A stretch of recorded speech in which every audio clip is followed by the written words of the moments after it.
Hello friends, आज हम बात कर रहे हैं कि अगर आपने 12वीं में साइंस लिया था, पीसीएम लिया था, तो उसके बाद आपने क्या करना है?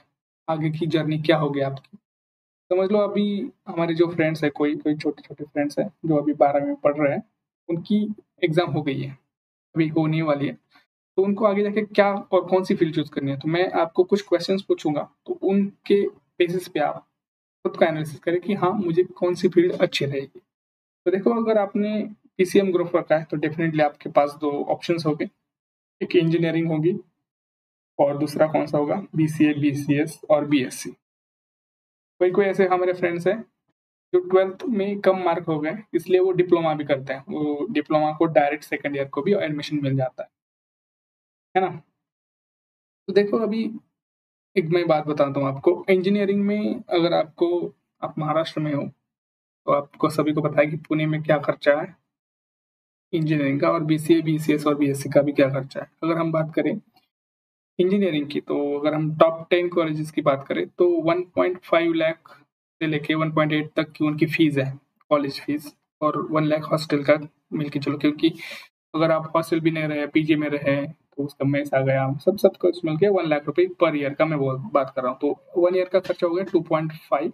4 साल अगर आपने अच्छे से पढ़ाई की तो 10 लाख में। अगर कोई हमारे फ्रेंड्स ऐसे होते हैं जो एटी-किटी, कोई ड्रॉप आउट, मतलब कोई जैसे कि वो फेल हो जाते हैं, तो 1 ईयर का वो गैप रह जाता है, तो उनका 5 साल भी हो जाता है, तो एक्स्ट्रा मिला के चलो। तो मैं रेगुलर बात कर रहा हूँ, एवरेज लोगों की, कि जो कंप्लीट कर लेते हैं 4 साल में सब इंजीनियरिंग, तो लगभग 10 लाख का खर्चा है। उसके बाद आपको, अगर आप उसी टॉप कॉलेज में से हो 10, तो आपको एवरेज 5 टू 6 लाख का पैकेज मिल जाता है, जो कि ठीक-ठाक है।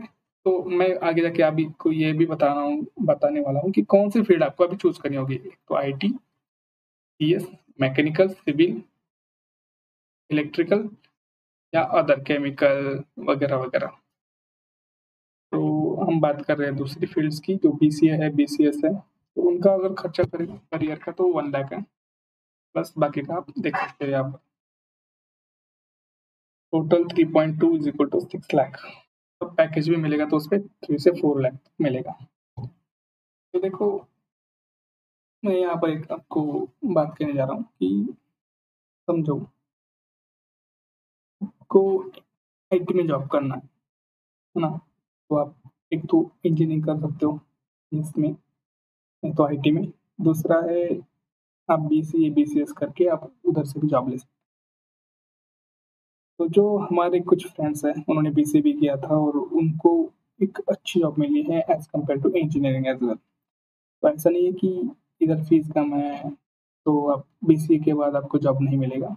वो ज़माना गया है अभी कि डिग्री के बेसिस पे नौकरियाँ मिलेगी। डिग्री अभी काम के लिए रह गई है। आपके पास स्किल होनी चाहिए, वेब डेवलपमेंट का स्किल होना चाहिए, फुल स्टैक का स्किल होना चाहिए, बैक एंड, फ्रंट एंड, आपको कोई तो एक टेक्नोलॉजी ज़रूर आनी चाहिए। तो उसकी चीज़ की बात नेक्स्ट वीडियो में करूँगा। तो मैं अभी यहाँ पर ये कहना चाहता हूँ कि आपको ज़रूरी नहीं है कि आप इंजीनियरिंग करें सीएसआईटी में। अगर आपको आईटी में जॉब लेना है, तो आप बीसीए कर सकते हो, बीसीएस कर सकते हो, बीएससी इन कंप्यूटर साइंस भी कर सकते हो। दूसरा ऑप्शन आ जाता है इंजीनियरिंग का। इंजीनियरिंग में होती है बहुत सारी फील्ड्स, बट अगर हम बात करें टॉप की, आप सभी को पता है टॉप में कितनी फील्ड्स हैं। फर्स्ट है आईटी, दूसरी है सीएस, तीसरी है मैक, फिफ्थ है सिविल, बाद है ईएनटीसी, उसके बाद कौन सी है, उसके बाद होगी हमारी इलेक्ट्रिकल।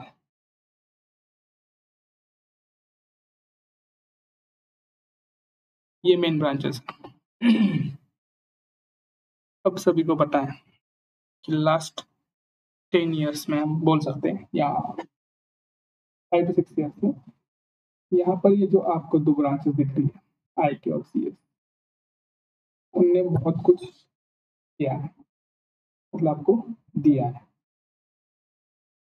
इतना दिया है इन लोगों ने कि मत पूछो। मतलब हर एक बंदा आईटी सीएस कर रहा है। 5 साल के बाद की बात कर रहा हूँ। 2019 के बाद 19, 20, 21, 22, 23 क्योंकि आप सभी को पता है कोरोना में सीएस और आईटी में इतने जॉब मिले हैं लोगों को कि आपको पता ही नहीं है।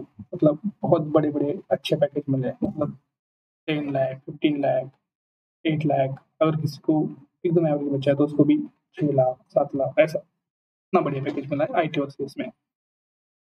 उसी दौरान अगर हम बात करें मैक, सिविल, ईएनटीसी और इलेक्ट्रिकल की तो इनकी थोड़ी हालत खराब थी। मैक, सिविल, ईएनटीसी की क्यों? आप सभी को पता है क्योंकि क्या हुआ था लास्ट अगर हम उसके पहले की बात करें मतलब 2012 से लेकर 19 तक तो सब बच्चे मेरे जो फ्रेंड्स थे उस टाइम मैं ग्रेजुएशन में था तो मेरे सारे फ्रेंड्स मैकेनिकल में थे, सिविल में थे और इलेक्ट्रिकल में थे, ईएनटीसी में भी थे बट ज़्यादा नहीं थे। तो ये मैकेनिकल सिविल वालों ने इतना एडमिशन ले लिया उधर क्योंकि सारे बच्चे मैकेनिकल सिविल इलेक्ट्रिकल में गए तो उधर क्या होने लगा कि अपॉर्चुनिटीज कम होने लगी क्योंकि क्यों हो गया? क्योंकि जो रिसोर्सेज थे वो बहुत ज़्यादा थे और इंडिया में उतनी उसकी नीड नहीं थी, तो उनका मार्केट गिरता चला गया। एवरेज आप मान के चलो कि अगर आपका कॉलेज एवरेज है, टॉप 10 भी नहीं है, तो आपको मुश्किल से 3 लाख का पैकेज में मिले तो भी अच्छा मान जाता था। मेरे कुछ ऐसे फ्रेंड्स हैं जिन्होंने एमआईडीसी में भी काम किया है मैकेनिकल के बाद। सिविल जो फ्रेंड्स हैं मेरे उन्होंने ठेकेदार के हाथ के नीचे भी काम किया है, मैं ऐसा नहीं बोल रहा हूँ बट हाँ, ये रियलिटी थी उस टाइम। उसके बाद जो सीएसआईटी में बूम आया था बट अब अब कुछ और बदला है। सीएसआईटी में अभी बूम आया था तो अब लास्ट ईयर से अगर आप देखें तो उसका रेशो बहुत ही कम हो गया है। कम हो गया मतलब बहुत कम हो गया। लास्ट ईयर में अगर हम बात करें सीएसआईटी की भी क्योंकि मैकेनिकल सिविल में जॉब नहीं मिलती तो ये जो सारे लोग हैं वो क्या करते थे कि 6 मंथ का कोर्स करते थे, 1 साल का कोर्स करते थे आईटी का और वो आईटी में शिफ्ट हो जाते थे। उसके बाद क्या हुआ कि जो भीड़ है वो सारी आईटी की तरफ आ गई और आईटी में हो गया डिसीजन क्योंकि रिसोर्सेज हो गए ज़्यादा और नीड हो गई कम। सप्लाई और डिमांड का खेल चलता है। तो सप्लाई हो गया ज़्यादा और डिमांड हो गई कम। उस चक्कर में सीएसआईटी में अभी जॉब की हो गए हैं वांदे, हम बोल सकते हैं। अभी जॉब नहीं मिल रही है सीएसआईटी में। अगर आप लास्ट का ग्राफ भी देखो, सीएसआईटी में बहुत बड़ा डाउनफॉल आपको नज़र आएगा। मैं ये नहीं बोल रहा कि बाकी के भी काम कर रहे हैं बट हाँ, एज़ कम्पेयर टू सीएसआईटी बाकी के बहुत अच्छे काम कर रहे हैं। मैक हो गया, सिविल हो गया, इलेक्ट्रिकल हो गया। तो देखो मेरा एक मानना है अभी, अगर आप इंटरेस्टेड रखते हो मैकेनिकल, सिविल, इलेक्ट्रिकल में, तो आपको ज़रूर वो करना चाहिए। क्योंकि सीएसआईटी में अगर आपका इंटरेस्ट नहीं है और आप सिर्फ़ जॉब करने के लिए आ रहे हो कि छोटा-मोटा कोड करके, छोटा-मोटा टेस्ट करके आप सर्वाइव कर सकते हो, तो हाँ, आप कर सकते हो कुछ साल, 3-4 साल क्योंकि सॉरी क्योंकि अब आ रहा है एआई, चैटजीपीटी जैसे टूल्स, डेविन जैसे टूल्स जो खुद कोड लिखते हैं, खुद कोड को रिव्यू करते हैं, खुद कोड को डिप्लॉय भी करते हैं। अगर आप सीएसआईटी से हो तो आपको पता चलेगा ये बातें। मतलब क्या होता है कि आप प्रोजेक्ट भी खुद बनाता है, कोड भी खुद बनाता है और उसको सर्वर पे भी डालता है।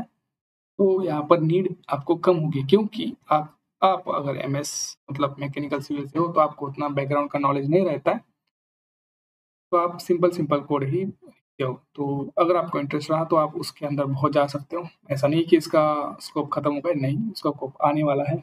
अभी बाद में मतलब जब ये सीज़न जाएगा तो एआई में बूम आएगा, जैसे अभी आया है, ब्लॉकचेन में आएगा, एआई एमएल में आएगा। तो जो इंटरेस्टेड होते हैं लोग इन टेक्नोलॉजीज़ में तो वो बहुत अच्छा करेंगे। वेब डेवलपमेंट में भी बहुत अच्छा करेंगे। जैसे फ्रंट एंड में रिएक्ट हो गया, एंगुलर हो गया, बैक एंड में स्प्रिंग बूट, नोड.जेएस ये हो गया। तो इसमें बहुत कुछ हो सकता है नेक्स्ट के 2 इयर्स में डेवऑप्स में हो गया, स्पेशली डॉकर, कुबरनेट्स, जेनकिन्स, है ना? ये वाला। तो आप डेफ़िनिटली आईटी और सीएस ले सकते हो अगर आपको सीखने की चाह है क्योंकि आईटी और सीएस एक ऐसा फील्ड है, ऐसी फील्ड है जहाँ पर आपको डेली सीखना पड़ता है। मतलब आप सीखने के लिए तैयार होगे तो ITCS में ज़रूर आएगा।